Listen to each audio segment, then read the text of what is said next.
Bertemu kembali dalam Rutin Awani, saya Luqman Haris. Kita mengingati sejak setahun 2 hari sejak kes pertama COVID-19 tiba di Malaysia. Dan saya bercakap dengan Datuk Lee Kim Yao, pengarah urusan Top Glove Corporation Berhad. Top Glove sudah tentu salah satu syarikat terbesar di Malaysia dan juga pengeluar sarung tangan getah terbesar di dunia. Memainkan peranan yang begitu penting. Apabila kita bercakap berkenaan dengan peranan majikan dan juga syarikat untuk mematuhi dan juga memperkenalkan SOP-SOP yang berdisiplin untuk kita semua membantu membendung penularan COVID-19. Kerana kita tidak mahu 2020 sekali lagi berulang pada 2021. Datuk Lee, terima kasih kerana menyertai kami sekali lagi. Kita sudah bercakap berkenaan dengan kluster teratai yang dikaitkan dengan Top Glove. Sehingga kini masih lagi menjadi kluster yang terbesar di Malaysia dengan lebih 7,000 individu telah pun dijangkiti. Saya mahu beralih seketika kepada inisiatif Top Glove untuk mengambil 9,000 pekerja tempatan. Boleh Datuk ceritakan sedikit berkenaan dengan inisiatif ini? Boleh, Luqman. Terutama dahulu nak dapat keizinan untuk berbual dalam bahasa English. Ya. Teruskan, Datuk. Sebab saya lebih fasih dalam bahasa English. Yeah. Thank you, Luqman. Thank you for your question. We felt that as a big corporation with global presence, this is our small contribution to Malaysia for our national economy. We are glad that we have the assistance, the facilitation of the government to able to grow our business. So, and also Top Glove is a big company that always require a lot of good talents. Like, for instance, out of the 9,000 candidates that we are asking, a lot of them will be from the research and development department, and a lot of them will be our engineers, our production colleagues, and marketing, finance, HR, and other departments. And just to give you an indication about the size of our company, for instance, our research and development department, we have currently 8 research and development centers, out of which we are employing a total of 1,000 staff. And out of the 1,000 staff, we have 40 with PhD degrees. We have 100 with master's degree. And we have 770 with bachelor degrees. So we need a lot of engineers. We need a lot of scientists. We need a lot of technical skills and not technical skills from Malaysia. And I think Malaysia has a lot of talent. And a lot of the local universities are our preference. We work closely with a lot of them, whether it's University Malaya, UiTM, UTA, and etc. UKM, University Kebangsaan, University Utara, dan lain-lain. Right. So we find that Malaysia is still a good place. And we learn our lesson from the management of foreign workers in the past. So our company has a target to move from foreign workers to local workers. And then we are looking in the next 2 to 3 years, we are looking at a ratio of 50-50, meaning that we would like to have half-half. At the moment, it's 60 over foreign workers and 30 over local workers. So we want to make it as 50-50.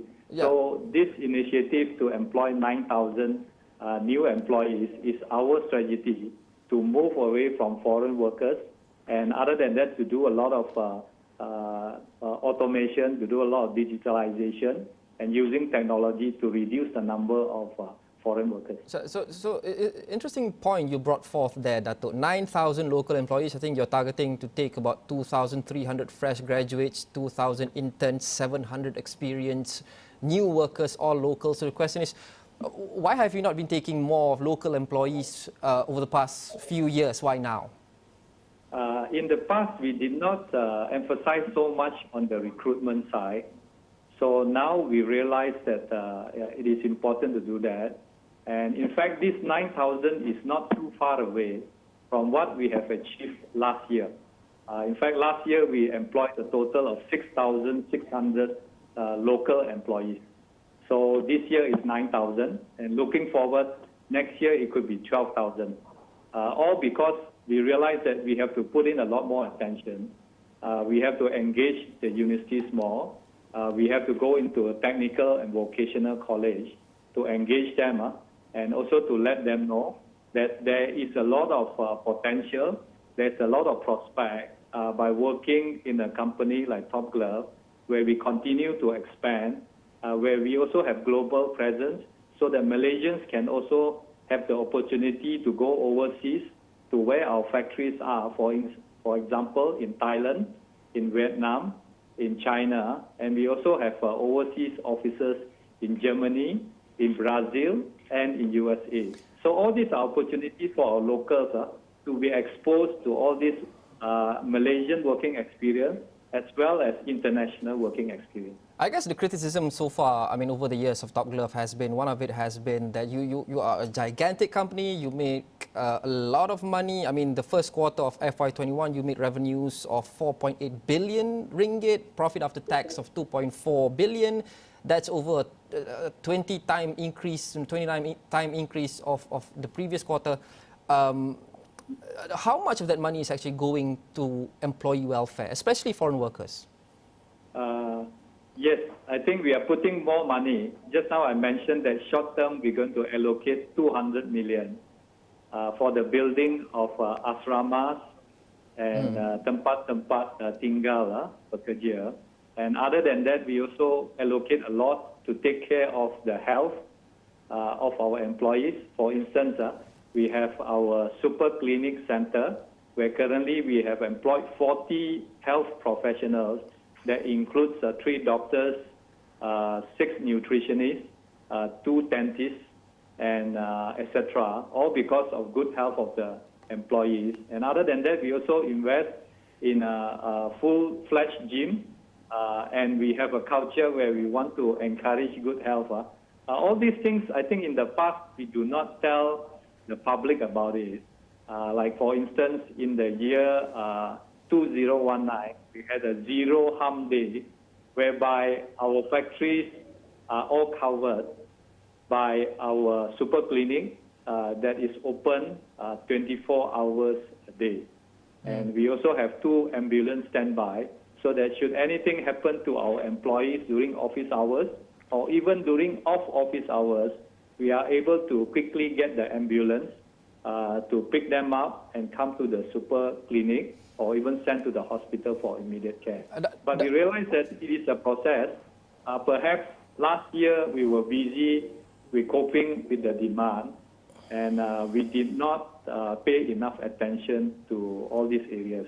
Sorry. Moving forward, I'm confident that we have learned our lesson well, and we're going to do better for sure. Dato', sorry, I don't have too much time with you left, but this whole incident that has happened over the past 2 months, cluster Teratai and all such incidents, how much of a damage do you think Top Glove has taken to its image, not just locally but internationally?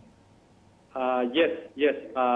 We have realized that there's a lot of financial and non-financial effect on Top Glove's corporate image. So that will make us more determined to do more, whether from the employee's point of view or from the management point of view or from the board of directors' point of view. I think we have to spend a lot of time to do soul searching, a lot of time to look at strategies, and also a lot of time to look at many other areas in ESG, in sustainability, to ensure that it's a lesson well learned.